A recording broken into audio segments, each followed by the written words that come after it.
नागपूरमधील सोमवारच्या राड्यानंतर आज परिस्थिती नियंत्रणात असून सध्या तणावपूर्ण शांतता आहे। ठिकठिकाणी पोलिसांचा तगडा बंदोबस्त तैनात करण्यात आलाय।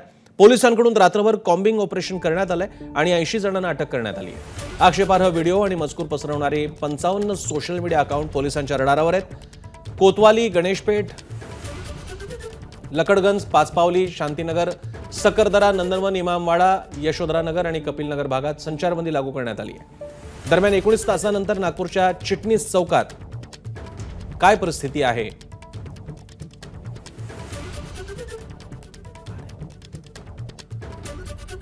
याकडे सुद्धा पोलीस सध्या लक्ष ठेवून आहेत।